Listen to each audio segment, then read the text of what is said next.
नमस्ते। माटी के मोर प्रोग्राम में आप सब लोग के शानदार स्वागत करत हैं जा। उम्मीद है कि आप जहाँ भी होइबा स्वस्थ और सुरक्षित होइबा। आज माटी के मोर प्रोग्राम में आप लोग के लिए जावत हैं जा बुआ मौसम, जहाँ पर ही देखब जा कि मल्टी क्रॉप के रोपाई कैसे होवेला। चाचा नमस्ते। चाचा जैसे कि देखत है हेजा पर ये ढेर मना चीज के रोपाई कर ले हवा। कौन ची के रोपाई कर ले हवा? हैजा हमनी एक बुइला सब मल्टी क्रॉप में जितना ज़्यादा सकबा प्लांटे ओकर में जस्ती कमती बीमार होइला सब्जी में हमनी उतना पेस्टिसाइड नहीं सेवी कैला सर। नहीं तो हैजा पर पेस्टिसाइड सेवी करते करते हमनी के पैसा फिनी हो जाला और हमनी के मुनाफा नहीं होला।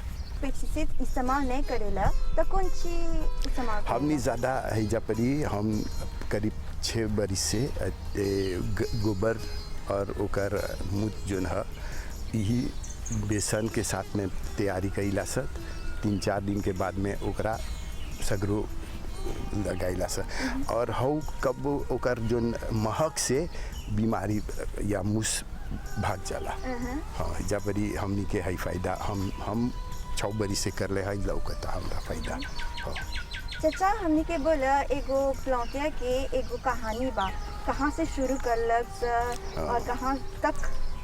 हमनी शुरू कर ले सब 1987 से चांदनी जोन रहल है जपरी मिलिटिया जम्बो के आसपास में जपरी मिलिटिया बोलत ली सब भीतरवा में हौजा परी हमनी शुरू कर ली 87 से करीब 87 से 2007 ले हौजा से ले रही सर।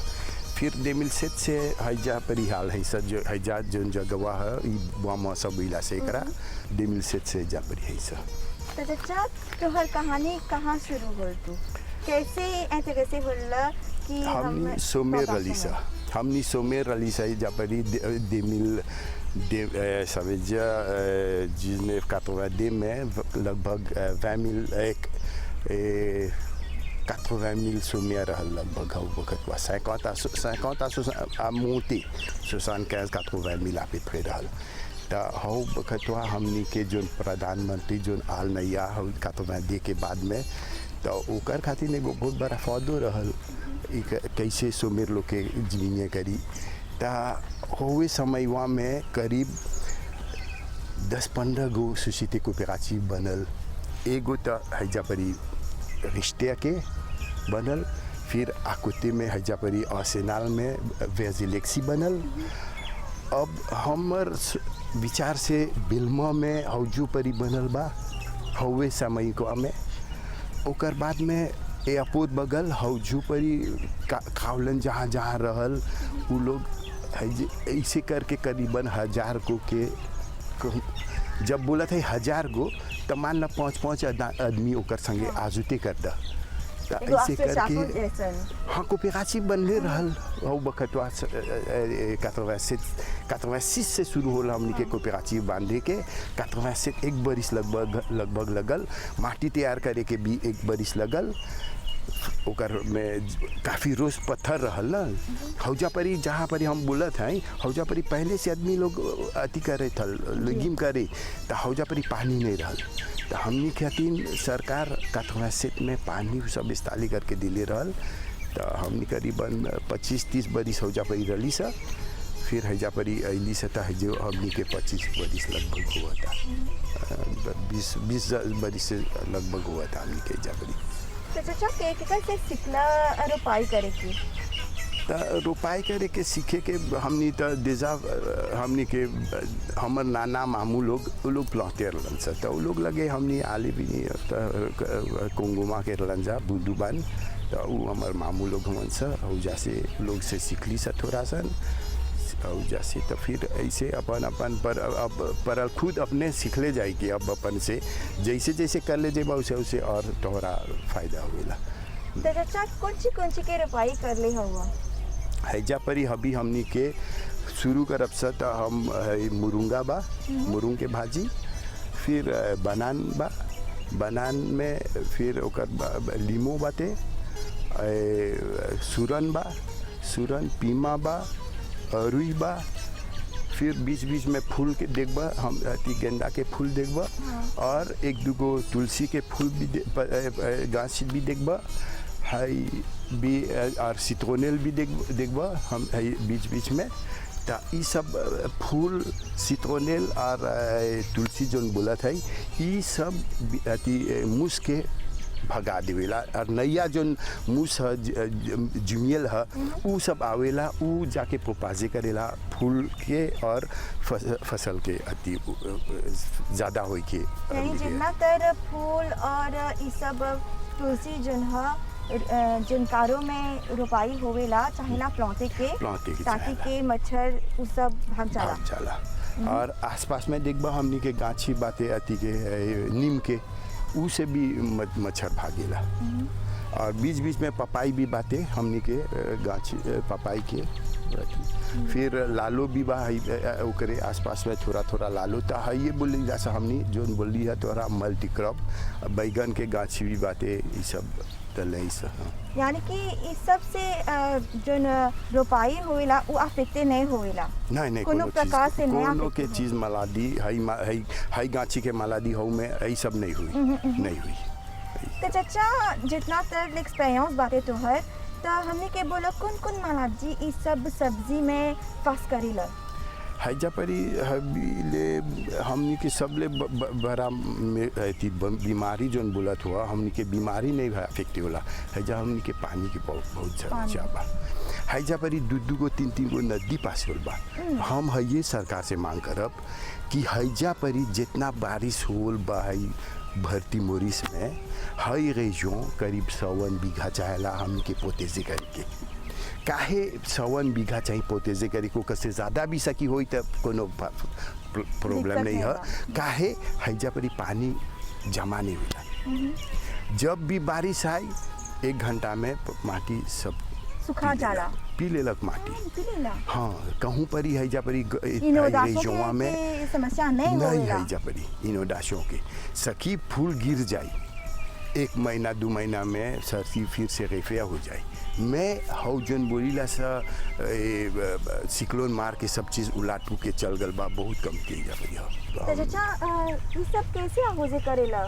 हमनी के मोतिया बाही जा परी करीब 2 किलोमीटर डिस्टेंस में बा, 2 किलोमीटर। तो 2 किलोमीटर हमनी तो मांग गली से जा परी नदी बा जा परी पास में है जा परी 2 गो नदी बा, एगो नदी सबसे पास में बा। तो हाउ एगो नदिया के पानी हमनी के देवत तो हमनी शक्ति से दुगना फसल उगाई।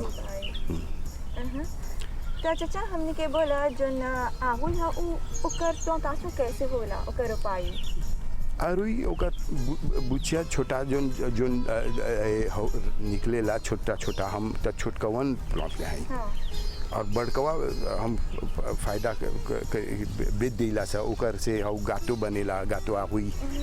और जो मुआयवन है तनिसन वो 2-3 गो दलबत 1 लीबर जोन होवेला ऊ कर तकारी खातिन। तो हई जब सब ले छोटकवा हमने निकाला सा प्लांटे खातिन। तो ई प्लांटेशन करब तो 6 महीना तोहरा बड़ी आतान करे के तब तैयार होवेला। तो आहुई कैसे माटी खोजेला? माटी सब तैयार करला मशीन पासे कर देला या हमनी तो फूसेत से काम कर ले। ऐसा हमनी के कम करवा बहुत कम की है। सबसे बड़ा प्रॉब्लम कम करवा भाई जा नहीं मिलेला नया कम करवा जा बड़ी हमनी के जो नया जो जेनरेशन हुआ था नहीं करियन सर लाभपाती नहीं जिप्सिल नहीं बा हैजा परी हमनी के देखा हैजा परी मोरिस में बहुत तरह के काम निकल आगल बा। ये हमनी फियर है सा कि है डेवलपमेंट सरकार कर होल बात सकब सा ऐसे बोले कि फियर है सा हबी कोई आके बोले कि हम सुमेर है तो वो पारे सदी है तो हैजा परी स्वाजिगाज काम बा।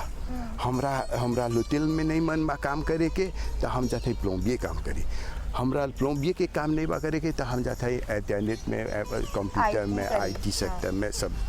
तो बहुत सीखते हैजा परी बा।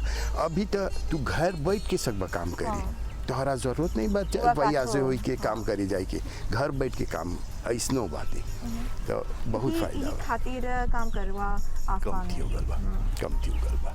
और चाचा हमने के बोला कोनो जनरेशन बातें स्वीर करे के यानी तो है सहायता करे के बातें मैं ऐसा ही काम हुआ खातिर नहीं उ सकें से दूसरा लासे आऊ के घर में कहूँ या तो कैसे करके अभी तक घर के लाहो छत के घर के पाछे ये सब ऐसा छोटा छोटा अपने खुद प्लांटाशों करे खातिर ऐसा नचन बात है। तो हर बजी लासे और ई प्लांटाशों में कौन अंतर बा?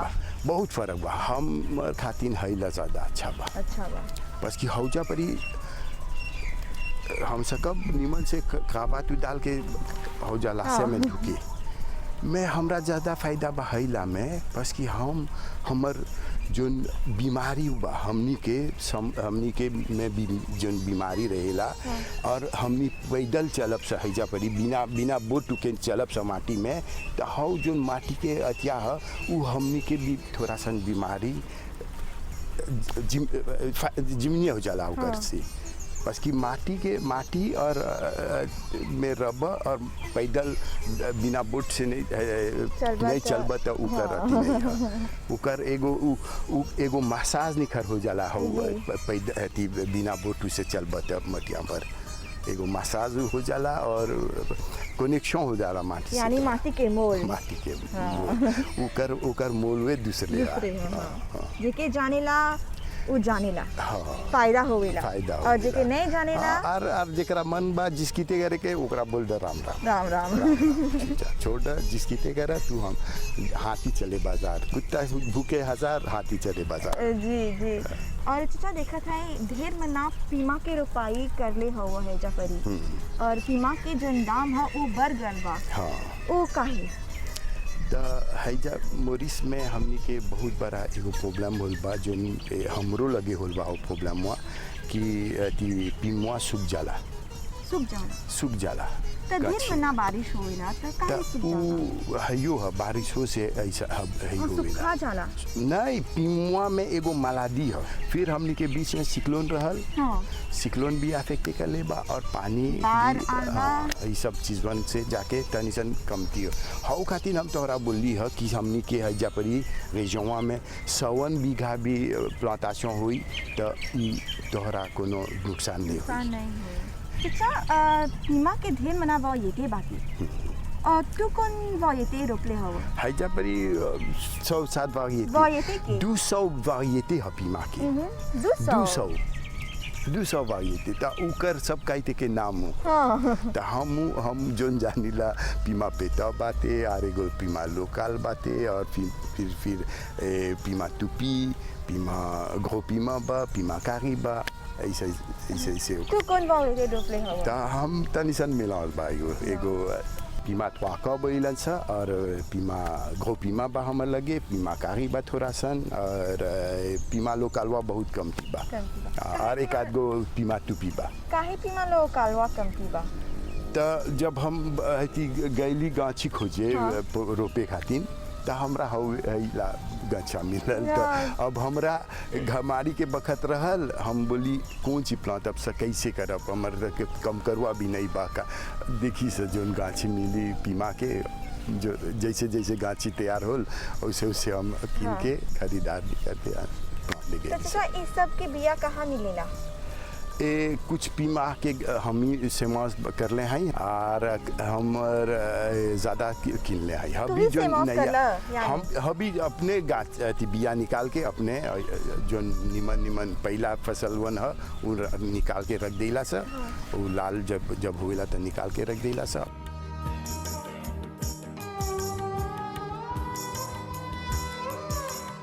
चाचा कहाँ इस सब जो सब्जी बातें कहाँ बेचिला? बरका जोन बाजार हो जा विदा केला से ज़्यादा रहेला था और नहीं तो पॉम्पलेमूस हाँ और कोपे आची वकल से हम निकातपुर में लाफो लगेला हर महीना में पोमिया सामेन पोमिया लाजी जोन ज़्यादातर मांग बा पीमा के तो पीमा कमती मौसम मौसम में बहुत कमती हो गल बा, बहुत कमती बा। तो दाम भी उ खातिर ज़्यादा हो गल बा दाम उकर। और जब कभी ऐसे रहेला कि पीमा के दाम कमती हो जाला तो हम अपन के अपने कॉफ़ी कर देला या ओकरा लापातू बना के कराजे करके पो में डाल के बेचिला सब। बस जैसे जैसे आदमी के मांग करेलन सब वैसे। और चचा लालो के रोपाई भी कर ले हवा जगह तो लालो यानी कि लेडीज फिंगर जोन है वो ओकर रोपाई आसान रहेला। हाँ बहुत आसान बा, सब लेगिम ही आसान बा कहती करके से माँ हमनी के खाली पानी चाह जरूरत बा।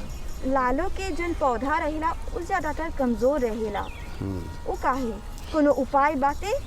तो उकर हमनी जब कमज़ोर जोन चीज़ भी बोलीला से तो उकर में खाई भी के कमती रहेला तब कमज़ोर होएला। तो उकर जब पानी बखत में डलब उकर जोन हमनी जोन प्रिपारी करेला से जैसे बोलीला से गौमूत्र और उकर बेसन से जीवामृत जोन बोलीला से उ सब डालीला से तो उ कमज़ोर होकर मान लो कर सेरो मुँह डालीला से उकर में ऐसे। चाचा तू अभी जीवामृतम के बारे में बात कर ले हवा, वो जीवामृतम का हो? तो हमनी खातिर है ये अभी मोरिस दुनिया भर में देखबा तो सब दाम होते हो नमक जोन सभी कैला से कारो में हमनी के चाहेला कमती सेवी करे के जैसा कब से नहीं हूँ सेवी करे उ खातिर गाय के गोबर सेवी करते सा और ओकर जोन पेशाब जोन है गाय के हौला तैयार कर दिला सब जीवामृत और हवे वाला सेवी करते सा। गाय के गोबर भी सब करके डाले बिखेर दे गोबर भी ऐसे। अभी तो आजकल कुछ लोग ऐसनो भी करता कि गोबरवा लेके बीत देवत हो सगरो सगरो तो हाउ से लो दिया लो जोन ओकर महकवा है उ से बीमार नहीं हुएगा तो हर खेत में अथी उगजाल रही से ये करे के चाहिए। तो हमार एक्सपीरियंस से हम कर ले हैं, हम बोला थे कदुआ सूफले जाई को तन सब कोनो भी लेगिम सोचबा उ होई कोनो भी लेगिम। हम तो गलबरिस सूफले निकल ली बिना नमक के बिना पेस्टिसाइड के। और हमरा संगतिया बोला था देख दवाई नहीं डलबे तो तोरा कुछ नहीं बोली। हम बोली हाँ था फिक्र नहीं बा। और हम मर सूफले 25-30 रुपया भी बेचाई तो फायदा ही वापस कि हम दे पास नहीं करीला हमारा। और चाचा हमने के बोला जो गाय और गोबर के मूत्र है वो कहाँ से? अभी करीब 3-4 महीना से हमने के सरकार बगल से वो लोग आके देवत हन सा। सरकार बगल से? हाँ सरकार के बगल से हमने के आन के छोड़त हन सा गाड़ी में आके देवत हन सा। 2-3 जना संगतिया लोग जो वो लोग से एक्सेप्टे वन सा सेवी करके वो लोग से बांट दिला सा सेवी। पेस्टिसाइड करीब हम नहीं के बराबर से निकला नहीं के बराबर। कबो ऐसे रहेला कि कोनो बीमारी हो गल बा तब परी सेवी करके तो कोई के बुलाओ के पूछिला कैसे सेवी करके। मैं हम का तो मैं जिस पूछा हम अपन ये सेवी करते हैं। और हमनी बीच में करीब 2018 में हमनी के कोऑपरेटिव बगल से हमनी के भारत विदा कर लेलन सा करीब 16 जना के ओकर में ऑफिसियल सब रहल। तो हमनी गरली सा गाजियाबाद में करीब हमनी 1 महीना हौजा परी देखली सा कैसे वो लोग लगे हमनी के मिल रहल वेस्ट डिकम्पोजर। चाचा वो वेस्ट डिकम्पोजर कौन चीज है? वेस्ट डिकम्पोजर एगो सोल्यूशन रहल हमनी के दिले लन सा वो बोलन सा जो सेवी कर बस 3-4 बरिस ले तो हैला सक बस सेवी करे। तो हमनी के वेस्ट डिकम्पोजर के साथ में हमनी के बोलन सा ओकर में 1 किलो जागरी डाले के और ओकर में जो सीसी रहल वेस्ट डिकम्पोजर के एगो धोम में डाल द। वो जब तैयार कर दिला तो हवेला ओकरा दूसर कितना धोम में डाले खोजबा उ एक ओकर 10 लीटर के एगो धोम में डाल द और ओकर में पानी भर द पूरा धोम 200 लीटर के जो धोम है ओकर में भर द पानी और उ 5-6 दिन में तैयार हो जाला वेस्ट डिकम्पोजर और वो पोपाजे अपन खेत में डल ले जा। तो हम करीबन 3-4 बरिस कम करीबन से भी कर दिया। तो अभी दूसरे को मांग कर ले हैं वो लोग, हम भी हमरा एक जना जो कोरेस्पोंडेंस बा हो जाओ के वो लोग बोले हम सब बेचन सा। तो अभी कुछ हमारे से बातचीत हो गल बा, व्हाट्सएप में बातचीत होल तो वो कंपनी में बना कर ले लेवन सा, कंपनी में कर दिलवन सा। तो चाचा कंपोस्ट डालेला, कंपोस्ट अपन तैयार कईला सा। हाँ लेकिन हाँ जो घरे जो जितना चीज़ सर्वी होला, जितना चीज़ लापे बचेला वो सब रमा सुके कंपोस्ट बिन सरकार सबके दिले रहल, जेकर घरे से उकर लाकू भी चाहेला, छोटा सन कोना चाहेला। नहीं कोनो के अभी तो आजकल कोन लाकू नहीं बा, अभी सब छोटा छोटा जगह घर बन गल बाते। तो जेकर लगे बाते वो लोग अपन अपन कंपोस्ट अपन तैयार कर लेन सर। हाँ हम भी अपन तैयार कर लें। तो हमनी के चाहिए सोचे कि कौन ची करब सा, वो हमनी खाली पैसा रमास के देवी से तौजे हम तो बाहर बिदा करते हैं सर। जोन की हम अरुई काहे प्लांट ले अरुई, हम सती आलू डाले अरुई के प्लास में, तो हम काहे देवी से तौजे बाहर बिदा करब। हमनी के देश में पैसा कम ही बा, तो हमनी के चाहिए पूजा करे के जो हमनी उपजावत है सहावेला खाइला सा। हमने आलू कम कब से कमती करी गति गति लइका नहीं खाई। मैं ओकरा जब अरुआ शुरू कर बखियाई के तो अरुए खोजी वो अरुई से भी चिप्स सकी बने गातो आहुई और फायदा बाती ना, फायदा बा। हमर जो संगतिया आवन सा साउथ अफ्रीका में वो लोग बुई अरुई खालन सा, वो लोग पिस्तास बुई सुन ले हुआ ना, अरुई बुई हम नहीं जानीला अरुई बुई कैसे। मैं वो लोग हमरा बतलैलन साहे देख अरुईवा बुई करके तू अनिए हमनी लोतेल में हमनी खाप सा। हम बस कि हम टूरिस्टों में काम कर रहे हैं, वाहन रहल हमार टूरिस्ट के, तो टूरिस्ट संगे काम कर रहे हैं 20-25 बरिस। वो भी हम काम कर रहे हैं, वो में भी हमरा लोकल फायदा अभी 3-4 बरिस से लॉकडाउन के वजह से पड़ल बा। और हई कमुआ हम करत हली तब ना हम सकत है हई कमुआ करे, आ नहीं सकती करे, टूरिस्ट में बैठल रहती तो आतान करते रह जाती। अपन कारों में अनले हवा आवेलन सा हमरा बोलेलन सा फोटो करके विदा कर कौन सी प्लांट ले आवे। तो यही चीज़ बात कच्चू के पत्ता एक आध जना दिखला तब बोला था हाई कौन सी था, जब स्पीके करके बोली तो बोला था हमने तब बुई करके खाइला सब करा।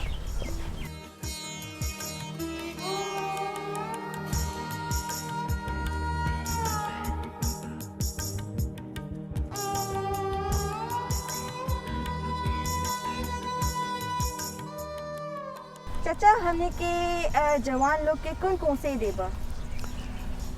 तो हम ये बोलब कि डब्बा के खाना बंद करे के हाउ जोन डब्बा होला तो हमनी तो कीनत है सब बाहर विदा करे थे अपन पैसा जितना सकब तो अपन है जैसे पूजा कर अपने तोहर लासौते अच्छा रही। एगो छोटा सन ज़्यादा अपन ओकीपे करब तोहर लासौते खातिन तू खोजत हो निमन लासौते तो तोहरा चाहिए थोड़ा सा जाए के 1 घंटा खातिर मेहनत करे अपन कसरत हो जाला। वो एगो कसरत हो जाला, एक्सरसाइज हो जाला, जिम वो सब एगो वो तो कमर्शियल है सब जितना मटेरियल हो कर वो तो खरीदत है सब पैसा बाहर विदा करते है सब। तक जिम तो तोहर खेत के तोहर घर के पाछे बा, तू एगो चीज़ आदे बना ला ऊपर में 2 रागो पानी डाल तो वो तोहर कसरत हो जाता। और हमने के पास जितना दर्शकन घरे बैठत हवन ओकर से कौन से देबा प्लांटे चाहेला कौन ची करे के, काहे कि जोन प्लांटे बाते आजकल वो ढेर मना समस्या फेस करेलन सर। तो देखा हमनी आजकल यूट्यूब बा, यूट्यूब में बहुत चीज़ दिखावेला, कोनो चीज़ अच्छा बा कोनो चीज़ नहीं भी अच्छा बा। तो तू देखा अच्छा चीज़ ले खोजबा यूट्यूब में, हम ही तो यूट्यूब से देख के हम अपन एगो नूवो चीज़ तोहरा बोल देवत है। हम आजकल अति विषय कहते हैं बिकार्बोनेट हम स्प्रे करते हैं अपन लेगिम में। वो काहे? बिकार्बोनाट हम स्प्रे करता है लेगिम हमर कोनो बीमारी नहीं हुए था ओकर में से ता तू भी सकबा जाके चेके करे बिकार्बोनाट कुछ करेला हम बोला था कि हम से भी करता है बिकार्बोनाट अपन लेगिम में प्लांटेशन में स्प्रे करेला तो तू से ये कर देखा यूट्यूब में ढूंढ के जाके देखा काहे बिकार्बोनाट से भी होला अच्छा बा नहीं अच्छा बा हाँ तो बहुत चीज़ बा हमनी के मतलब दुनिया में बहुत चीज़ बा ओकरा देख के ओकर से अच्छा चीज़ लेवा और जौन बुरा चीज़ छोड़ दो जितना हमने जेपीस जौन बोला सा जेपीस के करके बहुत ऐपोते होता हैजा धनिया एगो बखत में धनिया बिगबत बोलन से हो जाला ना तो हमनी के चाहिए उला फायदा उठाई के 50 बीघा धनिया सकब से हमने प्लांट दी जोय में धनिया वहाँ कौन ची करबा तो ओकरा बिया निकाल के ओकरा हम पोते कैला से ओकर तो सरकार के चाहिए पोते से करे के ऐसा प्लांटेशन 100 बीघा के जे जोय में 101 बीघा और सरकार के बोले के चाहिए हाई ला प्लॉटवा हम रिजर्वे करते हैं वहाँ जोय में धनिया खाती बस की धनिया जैसे बिगबत तो ये सब हमनी के एपोती करे खातिर जितना सकब से हमनी कमती करे एगो हम उदाहरण देली बाकी तू अपन सोचा थे अपन खोज खाज करके धन्यवाद चाचा आई नमस्ते